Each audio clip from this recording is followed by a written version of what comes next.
আমাৰ সকলোৰে অতি মৰমৰ প্ৰিয় শিল্পী জুবিন গাৰ্গ, যাৰ কথা কৈ কৈ আমি কেতিয়াও শেষ কৰিব নোৱাৰোঁ, যাক আমি ঈশ্বৰ পুত্ৰ বুলি অভিহিত কৰিছোঁ, মানৱৰূপী ভগৱান বুলি অভিহিত কৰিছোঁ।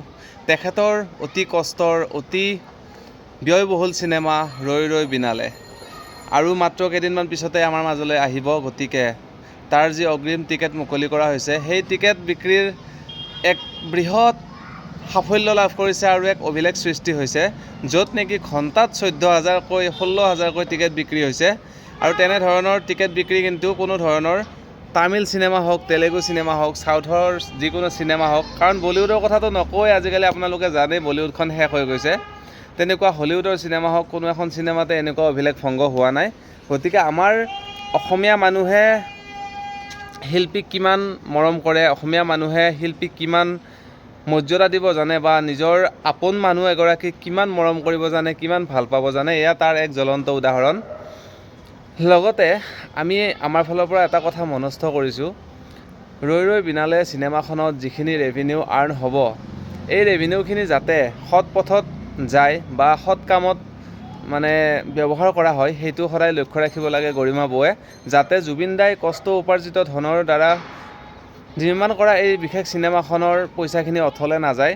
তেখেতে যিহেতু দুখীয়া মানুহক সহায় কৰিছিল, দৰিদ্ৰ মানুহক সহায় কৰিছিল, অসহায়জনক সহায় কৰিছিল, ৰোগীয়াজনক সহায় কৰিছিল, পঢ়িবলৈ অসুবিধা হোৱা মানুহজনক পঢ়িবলৈ ব্যৱস্থা কৰি দিছিল। গৰিমা বৌৱেও যাতে সেই ধাৰাটো সদায় অতিবাহিত কৰি ৰাখে আৰু একে নিচিনা যেন একে পথৰে পথিক হৈ গৰিমা বৌৱেও সকলোৰে হৃদয়ত স্থান লাভ আৰু অধিক ক্ষিপ্ৰগতিত কৰিব পাৰে। কাৰণ বৌৰ যিটো এটা নাম, সুনাম, সেইটো জুবিনদাৰ লগত সাঙুৰ খোৱাৰ পৰাই আছিলে, কিন্তু এতিয়া বৌৱে দুয়োগৰাকী ব্যক্তিত্বৰ কামখিনি অকলে আগবঢ়াব লাগিব। গতিকে বৌৰ সাহস হৈ আমি অসমবাসী সদায় থিয় হৈ আছোঁ। ৰৈ ৰৈ বিনালে চিনেমাখনত জুবিন দাই বহু বছৰ ধৰি নিজৰ ঘৰটো আধৰুৱা কৰি হ'লেও বহুকেইখন মঞ্চত গীত গাই সেই পইচা পোৱা যিখিনি তেওঁ সেই অনুষ্ঠানসমূহত মাননি পাইছিলে, সেই মাননিৰেই এই চিনেমাখন বহুত কষ্টৰে নিৰ্মাণ কৰি আছিলে। তাত বহুতো জুবিনদাৰ কষ্ট ত্যাগ স্বীকাৰ আমি কৰিবই লাগিব। তেখেতে টোপনি ক্ষতি কৰি, তেখেতে বহুতো কষ্টৰ মাজেৰে, বহুতো বাধাৰ মাজেৰে চিনেমাখনৰ শেষ মুহূৰ্তত উপনীত হোৱাৰ সময়তে কিন্তু আমি তেখেতক অতি দুখজনকভাৱে হেৰুৱালোঁ। সেয়া কেইজনমান মানুহৰ ব্যৰ্থতা, কেইজনমান মানুহৰ নেগলিজেঞ্চি বা কিছুমান মানুহৰ ইচ্ছাকৃতভাৱে কৰা এক ঘটনা বুলিও বহুতে কয়। কিন্তু ন্যায়ে আমাক সঠিক সিদ্ধান্ত দিব বা ন্যায়ে আমাক সুবিচাৰ কৰি দিব বুলি আমি সকলোৱে আশাবাদী। গতিকে আমি কিছুমান কথাত উগ্ৰ নহয়, আমি অকণমান ধৈৰ্য ধৰিব লাগিব, কিয়নো সঁচা কথা এটা উলিয়াব হ'লে বহু ডাঙৰ বহুত মহান ব্যক্তিৰ মৃত্যুৰ সময়তো কিন্তু তাৰ পিছত বিচাৰ হওঁতে বহুত বছৰ লাগি গৈছিলে। কিন্তু আমি আশা কৰোঁ যে জুবিনদাৰ ন্যায় অতি সোনকালেই হওক। কিন্তু এই চিনেমাখন যে ৰিলিজ হ'ব, সেইদিনা এক কেনেকুৱা পৰিৱেশৰ সৃষ্টি হ'ব অসমত, সেইটো আমি ভাবি চালে কল্পনাই কৰিব নোৱাৰোঁ। আমি নিজেও টিকেট বুক কৰিছোঁ আৰু চিনেমাখন আহিব বুলি গম পায়েই লগে লগে যেনেকুৱা এটা কৌতূহল হৈছিলে মনত জুবিনদাক এক নতুন ৰূপত চাবলৈ, গীতকেইটা ৰিলিজ হোৱাৰ পিছত কিন্তু মানুহৰ বুকুখন আৰু খুন্দিয়াই ধৰিছে। জুবিনদাৰ সেই অন্ধ ৰূপটো চাই মানুহৰ বুকু আৰু কঁপি গৈছে আৰু জুবিনদাই কৈ যোৱা প্ৰত্যেকটো কথাই এটাৰ পিছত আনটো ফলিয়াই গৈছে। গতিকে জুবিনদাই যেন আগতে সকলোবোৰ জানিছিল, তেখেতৰ জীৱনত কি হ'ব গৈ আছে, যেন স্ক্ৰিপ্টেড আছিলে তেখেতৰ জীৱনটো, তেনেকুৱা অনুভৱ হয়।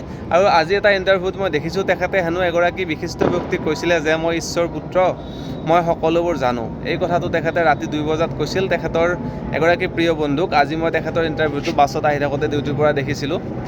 আমি যিসকল ইউটিউবাৰক জুবিনদাৰ মৃত্যুৰ পিছদিনা, যিদিনা নশ্বৰ দেহ তেখেতৰ আনি থকা হৈছিল, সেইদিনা আমি গুৱাহাটীত দেখিছিলোঁ যে আমি ন্যায় দিম, আমি ন্যায়ৰ বাবে মাত মাতিব লাগিব, আমি এইটো কৰিব লাগিব, সেইটো কৰিব লাগিব। কিন্তু সেই মহান ইউটিউবাৰ নামধাৰী মানুহবিলাক কিন্তু এতিয়া লাহে লাহে নোহোৱা হৈ গ'ল আৰু নিজৰ কামত ব্যস্ত সকলোৱে হ'ব লাগিব। সকলোৰে নিজৰ কাম আছে, নিজৰ ঘৰ পৰিয়াল সকলো আছে, কিন্তু জুবিনদাও আমাৰ পৰিয়ালৰ এগৰাকী বুলি আমি অনুভৱ কৰোঁ। আমি আমাৰ নিজৰ ব্যক্তিগত কথা আপোনালোকক ব্যক্ত কৰিছোঁ, তেওঁলোকৰ হয়তো নহ'বও পাৰে, কিন্তু মানুহক আভুৱা ভাবিব নাপায়। সিদিনা তেওঁলোকে ধুনীয়াকৈ মিটিং পাতিলে, ধুনীয়াকৈ তম্বু টনিলে আৰু ধুনীয়া পৰিৱেশ সৃষ্টি কৰি সকলোৰে আগত হাইপটো ল'লে। কিন্তু এনেকুৱা নহয় যে সময় বাগৰাৰ লগে লগে মানুহে কথাবিলাক পাহৰি যায়। অসমৰ মানুহ ইমান বুৰ্বক নহয়, গতিকে বুৰ্বক বনাবলৈ চেষ্টা নকৰিব। ইউটিউব, ফেচবুক কৰাটো ভাল কথা, কিন্তু সমাজলৈ এক পজিটিভ বাৰ্তা দিব পৰাটো এক ডাঙৰ কথা। আৰু আপোনালোকে যিদৰে কথা দিছিলে যে আমি ন্যায়ৰ হকে মাত মাতিম, তেনেদৰে আপোনালোকক মাত মতা কিন্তু দেখা নগ'ল। কিবা হেঁচাত আছে, কিবা প্ৰেছাৰত আছে নেকি সেইটো নাজানো, কিন্তু কথা দিলে কথা ৰাখিব পৰাটো এটা ভাল গুণ, আৰু সেইটো কৰিব পাৰিলে ভাল, কাৰণ আপোনালোকৰ ওপৰত সমাজখনৰ এক দায়িত্ব থকা বুলি আমি ভাবোঁ। কাৰণ আমিতো ভিডিঅ' বনাওঁ, কিন্তু আমি নিজকে বহুত ডাঙৰ কিবা বুলি কেতিয়াও দেখুৱাব যোৱা নাই। আমি এগৰাকী সাধাৰণ নাগৰিক, আৰু আমি মনৰ কথাখিনি আপোনালোকৰ লগত শ্বেয়াৰ কৰোঁ, খুলি কওঁ, সেইটোৱেই।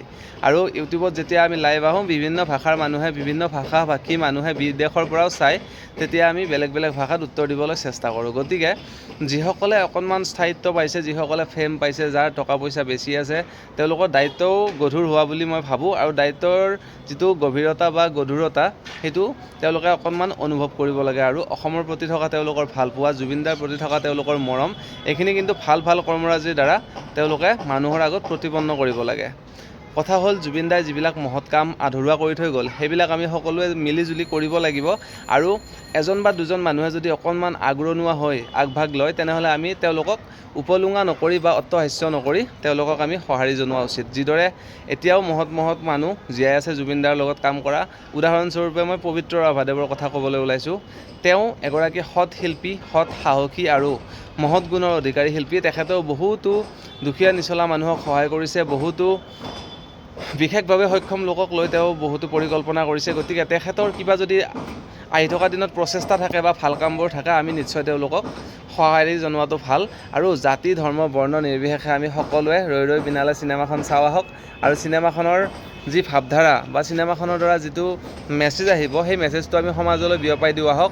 আৰু এই চিনেমাখনে যে এক ইতিহাস সৃষ্টি কৰিব, তাক আমি নুই কৰিব নোৱাৰি, কাৰণ আমি আগতেই গম পাইছোঁ যে এই চিনেমাখনৰ দ্বাৰা কি হ'বলৈ গৈ আছে, কি হৈ আছে, আৰু আহি থকা মানুহে অসমত এক কি পৰিৱেশ দেখিবলৈ পাব।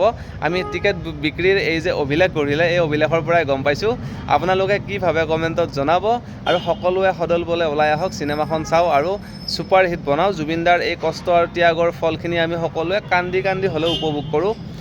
আৰু তেখেতৰ যি এই সৃষ্টিৰাজি, এইখিনিক আমি সদায় এনেদৰে সোঁৱৰিব লাগিব। তেখেতৰ গীত মাত খুব সুন্দৰকৈ আপোনালোকেও দিনত শুনক, ৰাতি শুনক, বিভিন্ন সময়ত শুনক, আৰু পাৰিলে আওৰাওক আৰু নতুন প্ৰজন্মক শুনাবলৈ চেষ্টা কৰক। আৰু জুবিনদাৰ ভাল যিমান গুণ আছে, তেখেতৰ সকলো কথাবিলাক যাতে এনেদৰে সদায় চৰ্চিত হৈ থাকে, আৰু নতুন প্ৰজন্মই যাতে এইবিলাক শিকিব পাৰে, তাৰ আমি ব্যৱস্থা কৰিব লাগে।